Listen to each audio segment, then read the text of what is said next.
Hey guys, welcome to this week's review of The Real Housewives of Beverly Hills. Woo! Okay, let's get into it. This episode was alright, Nothing really happened, and I feel like the episode didn't really start until 20 minutes in, right? So they went somewhere, I don't know where the hell they went, but they went somewhere within California. I don't know. I don't live in California, okay? They went to this hotel resort thingy majiggy, okay? I guess because of COVID, obviously they're not traveling international, so it is what it is. I don't mind. Um, Kathy. Let's talk about Kathy. Kathy is such an interesting character. Oddly enough, do you want to know who I want to see together? Kathy and Sonia, right? I know they have completely different personalities, but they somewhat remind me of each other in a weird way, right? Like they're just kooky and weird. And at first, to be honest, I wasn't too enthused about Kathy coming onto the show because, to be honest, I thought she would be like another Kyle, right? And I thought it would be another situation in which like Kyle and Kathy would gang up on the other ladies and some bullshit like that. But I do like that Kathy is kind of like above the fray. She's not too concerned with what the other ladies have going on, and she's more so a comic relief. And I like the role that she's playing in the show, and I like that she's not too involved with the drama. I really like that about it, because even when she was preparing and packing for the trip and she called Dorit, and Dorit is just going on and on and on about Garcelle, and and she's like, yeah, sure, yeah. Like, you could tell that scene. I feel like the producers were like, okay, you have to call one of the cast members, and it can't be Kyle, right? So she's like, okay, who do I need to call for whatever reason? Dorit, right? But you could tell she wasn't really interested in the conversation, right? And Kathy was pretty much like the audience, or like me at this point, because Dorit, I really don't get why Dorit is so mad at Garcelle. Like I said before, she's really just dragging this on, and it's not that serious. Moving on from Kathy, Sutton. So Sutton has a sprained ankle, and she's saying that her ankle's the size of an elephant's foot or whatever. Or I guess she didn't say it was the size. She says it looks like an elephant foot. Now, I don't know if she was saying it looks like an elephant foot because it's gray, or because her foot is black and blue or whatever, or because it's big, but Sutton's ankle swollen is still significantly smaller than my ankles that's not swollen, right? So I'm looking at her. I know it's swollen for her size, but her legs are so tiny. I'm sorry, but they are. And I wonder, she's been saying that she has foot problems, right? And I don't know, she didn't really say why, but I wonder, maybe it's because her legs are so tiny that it can't really support her weight, her upper body, I mean. And I guess if you're wearing high heel shoes, that's going to exacerbate the issue. So I'm just really wondering if it's because her legs are so tiny. And I wonder if her legs were always that tiny. People come in different shapes and sizes, right? So I'm just curious if that's like her natural shape, or is it something else? Moving on. Okay, moving on. What else happened this episode? Oh my gosh. So Erika, right? Erika is just so Erika. Oh my God, where to begin, right? They start questioning. They go have some pop-up picnic on the beach with the seals and everything, which was cute, right? It was a cute setup and everything. So they're talking about what Sutton was saying about Erika and calling her a liar, or saying that she lied, right?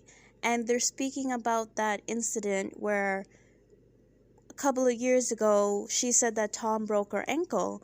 But then later on, she tells them that not only did he break his ankle, but he was unconscious for 12 hours because he drove off a cliff. Okay? I don't know about that.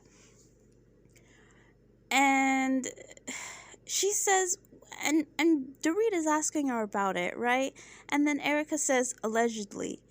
And Kyle pointed out, like, why are you saying allegedly? We heard the story from you. You are the source. It's not like this is hearsay, right? This was your husband. So, and you're the one who dealt with the doctors and everything. So how can you say allegedly, right? It's not like this was a friend of a friend. You dealt with this directly. So when you're saying allegedly, it, like, the story is already incredibly, I'm not saying it's impossible, right? I'm not. But because she lied about it and everything and downplayed it, and even the way when she spoke about it a couple of years ago, she was saying that he was being a big baby about it, his broken ankle, which now that we know, well, according to her, now that we know that he was unconscious and he drove off a cliff, like, if all this thing is true, for you to say he was being a big baby back then, 3 years ago or 2 years ago, it looks a lot more callous.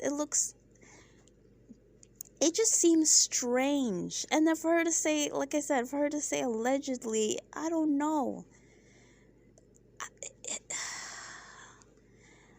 And let me just fast forward to the end. I know this review is not going to be in order, but let's just fast forward to the end, right? She says that her grandmother, who she loves so very, very, very, very, very, very much, was put in a home. And how they treated her poorly because her grandmother had dementia, right? And Tom paid for it and everything. And they put her in a home, and she was saying how these facilities, they treat the elderly bad, right? We've heard these stories before, right? I'm not saying this is unlikely to happen, right? But then, so basically, I'm all over the place with this, sorry. So basically, Tom may be put in a home, right? I'm not sure if he was eventually, but allegedly his brother wanted to put him in a home. And she was so upset by that because she's like, that's just throwing him away and discarding him. Those facilities don't treat people right, and my grandmother was in those facilities, and Tom paid for it, and da da da da da da da, and she's crying about it because she's like saying, Tom, he needs a caregiver, but he shouldn't be put in a home. So my question is, Erika, you're calling out Tom's family for not taking care of him. Why didn't you take care of your grandmother? You had the resources, right? You had the money. If the facilities are so bad and so terrible, why didn't you take your grandma out of the situation, right? And listen, I know that it's not that simple. It's not that easy, right? I'm not saying that if someone puts their relative in a home that they're a bad person or whatever. I'm not saying that at all. But for you to sit there and judge Tom's family for making the decision of putting him in a home, right? And you're making them seem like such a bad guy when you essentially did the same thing to your grandmother, who you claim you loved most of all, right? And she was the dearest thing to you, yet you have her in the home. And you have this gazillion square foot estate, right? You could afford to take care of your grandmother. And even if, say, Tom, to be fair, I don't know exactly when she passed or when all this went down. But I'm pretty sure you could have figured out a way. Like, if Tom gave you $20 million, right, for you to start your music career, I'm pretty sure you could have figured out a way to take care of your grandmother, right? And you're in an estate, right? Like, if Tom doesn't want to see your grandmother, just put her somewhere. Like, did you see their mansion is gigantic? Like, Tom wouldn't even have to come across the grandmother, right? So for you to kind of judge Tom's family when you've done the same thing is a bit hypocritical to me and ridiculous, right? And like, I understand, right, that despite all the bad things that he has done, it's your husband and you're gonna feel some type of way. But I don't know, just something about her and her reaction. I guess she doesn't really cry or show emotions. I don't know if that's her stick or that's just how she is, but I'm not buying it. I'm sorry. I need to see some tears. It is what it is. I need to see some tears at this point. I try to be open-minded. I know that not everybody expresses emotions the same, but I'm sorry. When you're sitting there, you're like deadpan, you're monotone. There's not even a tear in your eye. Your eyes are not even red. Nothing. And it just feels to me like you're trying to spin some sort of web, some sort of narrative. You're trying to get the audience to feel some sort of way about Tom, to look at him as a sympathetic character, like, oh no, they're putting him in a home. And it's like, okay, and I'm like, I'm sorry, I don't want to be cruel, but like, why am I gonna cry about it, right? Why am I gonna cry and feel some sort of way about it when you can't even shed a tear about it? You can't even cry about it. You don't even look hurt over it, right? She's like, I'm about to have a nervous breakdown. Like, just shut up. Makeup done, right? She's in her pajamas, right? Supposed to look like she's in bed, but she has like a full face of makeup on, hair done, hair everything. You're supposed to have a breakdown, but yet you're fully glammed. Like, just shut up, Erika. At this point, I'm not buying anything that you're doing. You're completely fake. However, I'm gonna give her her props, her kudos, because she showed up to the reunion. She did, and I'm looking forward to that. I'm actually surprised. I didn't think she would, but she did. Might as well. So I'll give her that at least. But at this point, after seeing everything played out this season, Erika was definitely in on it. I'm sorry, and she's a terrible actress. I mean, she had me going a little bit at the beginning, of the season, right? But not at this point. There's just too many twists and turns, and I don't know what's going on with her. Erika and Sutton, right? I feel like, well, we saw the previews, so it seems like Erika is moving forward with Sutton, thankfully, because I just don't understand. Like, okay, I understand Erika feeling some type of way for 2.5 seconds, right? But even if Erika was truthful about everything, yeah, right. But even if she was, right? Like I said before, if I was in this situation, I could totally understand why people would be looking at me sideways, right?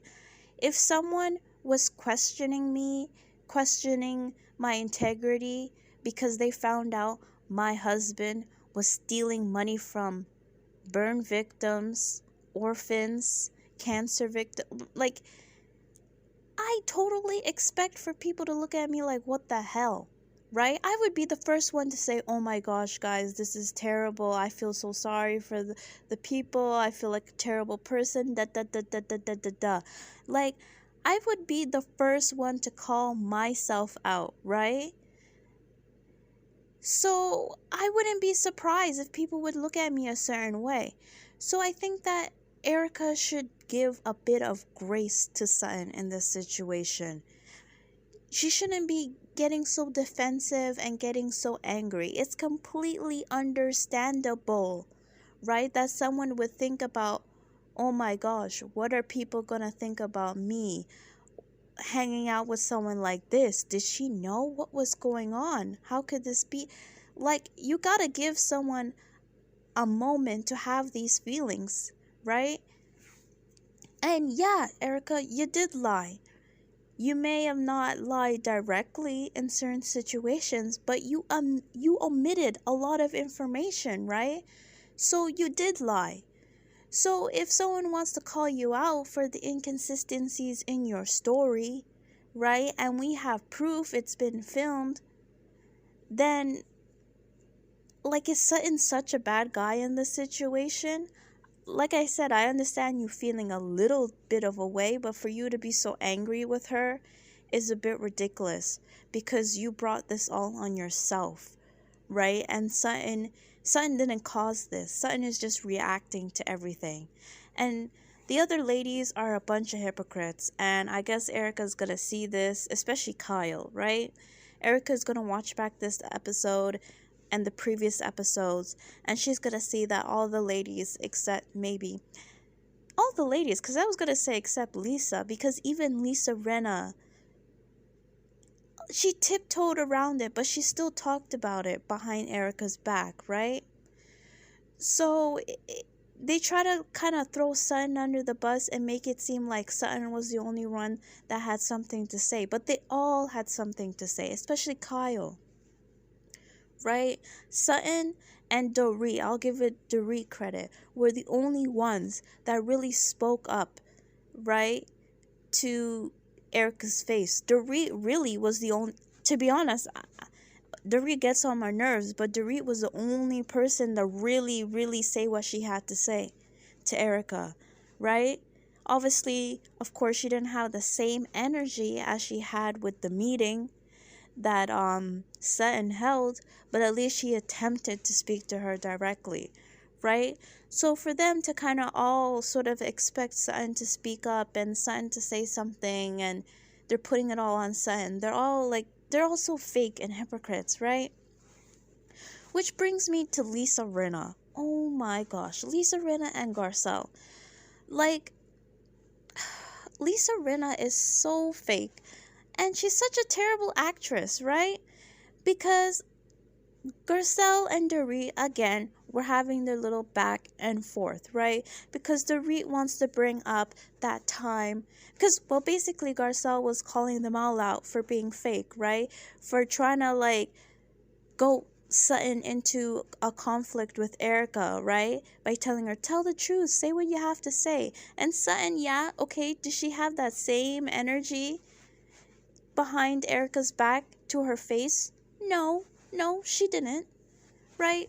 But whatever, that's understandable. That happens, right? Like when you get once you get someone in your face, and I think especially with Erika, like she's very tense, okay? And she's very scary. Okay, I'm sorry. She is scary, or she has a scary look at least. So I can understand when it comes to saying what you have to say to her face, you may be a little bit intimidated. So of course, Sun didn't have the same energy, right? But at least she tried. But the other ladies just pushing her, especially Kyle, right? Because Kyle is a complete hypocrite. Because she wants Sutton to confront Erika, but Kyle doesn't do that herself. She's saying all this shit behind Erika's back, but then in her face she wants to play like a concerned friend, right? Because even in her confessional in this episode, she was like, well, when I met Tom, he seemed fine, he seemed coherent, so I'm kind of confused, right? But then when she's in front of Erika, and Erika's talking about how Tom is going to be put in a home, she's dead silent. She has nothing to say. She's just nodding her head like, oh my gosh, wow, that's so terrible. And it's like, Kyle, why don't you follow your own advice towards Sutton? Why don't you confront Erika and say, well, when I met him, he seemed completely fine, so I'm kind of confused. This doesn't make sense to me. But no, you don't do that, right? So that's what Garcelle was doing, just calling out their hypocrisy. And then Dorit was like, oh, well, when we were having that dinner, you kept on saying, that's not what you said, right? When Dorit was talking to Erika. And she wants to compare that, saying, "Oh, well, you're being a hypocrite." First of all, the reason why Garcelle had to call you out, because yet again, everybody was ganging up. Lisa Rinna leading the charge, right? Lisa Rinna and Kyle were ganging up on Sutton and made it seem like Sutton was the only person that has something to say, right? Same with Dorit. Dorit was trying to make it look like Sutton was out of order when they all said something. So Garcelle was just saying, "That's not what you said," to say, "Hey, stop throwing Sutton under the bus. You're not being honest," right? And that's different than what Kyle and Lisa Rinna does, because when Dorit moves that way, there's a victim in that situation, and the victim is Sutton, right? For example, like the whole Denise thing and who she slept with. At the end of the day, that doesn't affect anybody, right? That's Denise's personal business. Who cares, right? But if you're actively throwing someone under the bus, if you're actively trying to make someone look like the bad guy, then yeah, you deserve to be called out in that situation, right? Because you're being manipulative and you're gaslighting. And Garcelle and Sutton are friends, so of course Garcelle is going to stand up for Sutton in that moment. And it is what it is, right? So I don't feel like that's comparative. It's not like you can never call somebody out, right? But the way the other ladies do it, they do it to deflect from what they have going on, right? And even Lisa Rinna is like, "Garcelle, you need to be more honest. You need to be more direct," right? But then you turn around and say Garcelle is too direct, that Garcelle takes jabs, right? So which one is it? Is Garcelle direct and says like rude or inappropriate things, or is she passive aggressive? Which one is it, Lisa? I just feel like, what are you talking about? Because even when Dorit and Garcelle were having their tiff last episode, right? Lisa didn't even want to go with the group. She was sitting back. She was sitting at the table with Erika, and Erika's like, "Maybe you should go over there and help your friend." And she's like, "No, I'm not getting involved. I'm not standing up for her."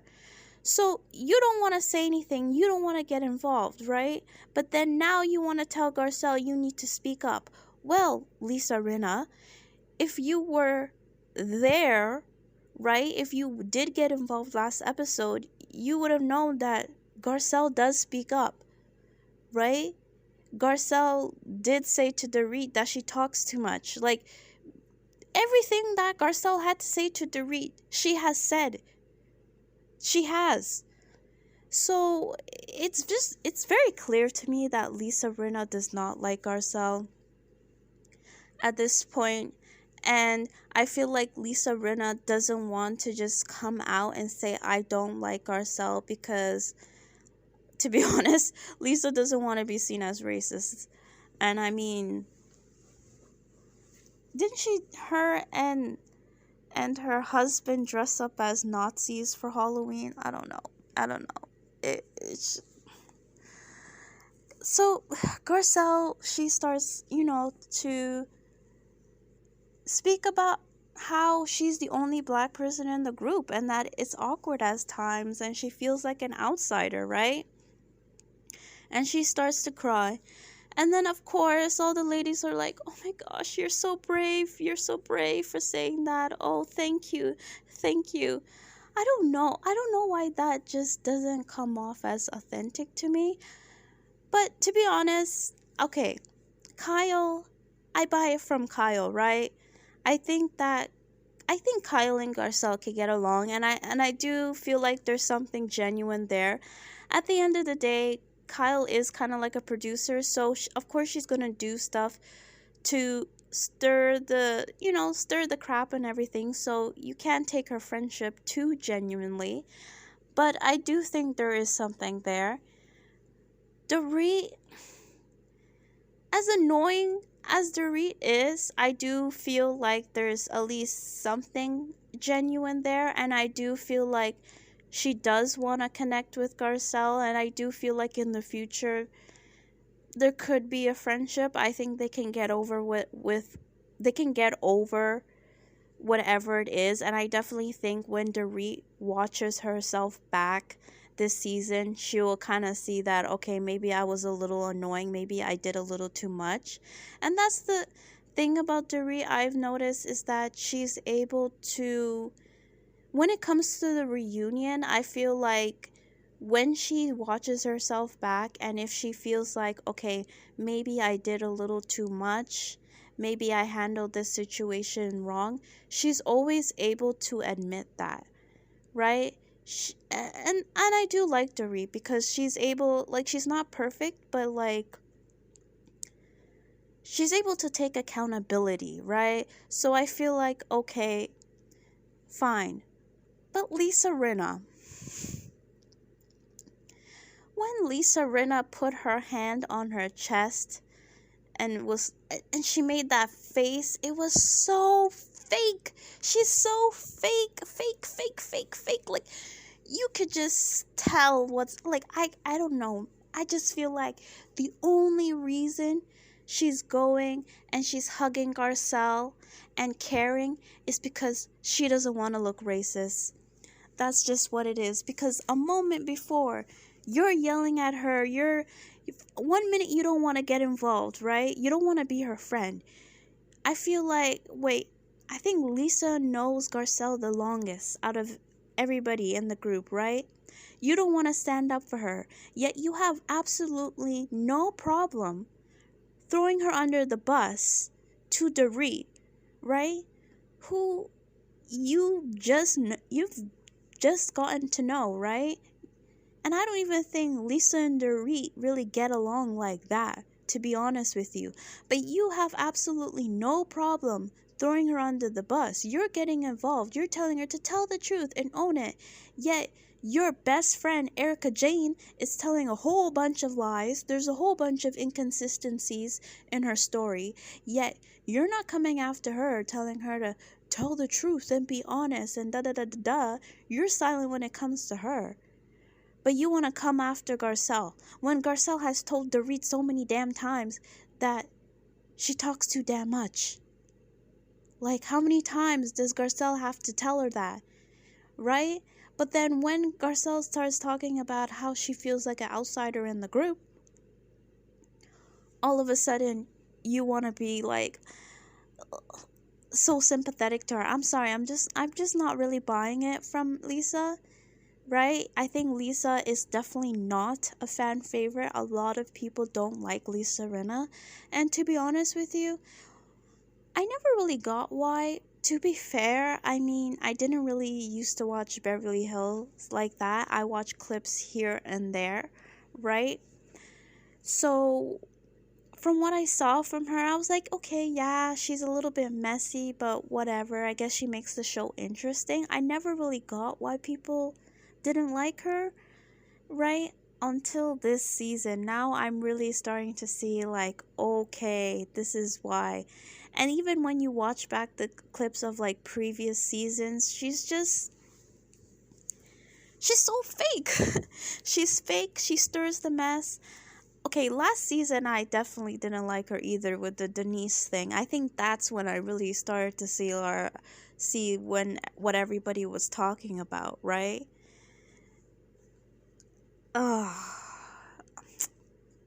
Just moving on from that. I think I really covered everything. I don't know. I mean, this episode was okay. I hope next episode is the season finale because I'm just over this episode. I just want to get to the reunion, which I think is going to be really juicy, right? Really, really juicy, and I cannot wait. And you know what I can't wait for? I can't wait for Erika to confront Kyle. I don't know if we're gonna get that, but I hope we do, and I can't wait for that moment. And I want to see what Kyle's gonna say, right? Because she had a whole lot to say to Sutton, right? Like, telling Sun that her bark is worse than her bite. So, Kyle, I hope you keep that same energy when Erica comes for you. And I hope Erica comes for her. I really do. Anyways, that's everything, guys. See ya.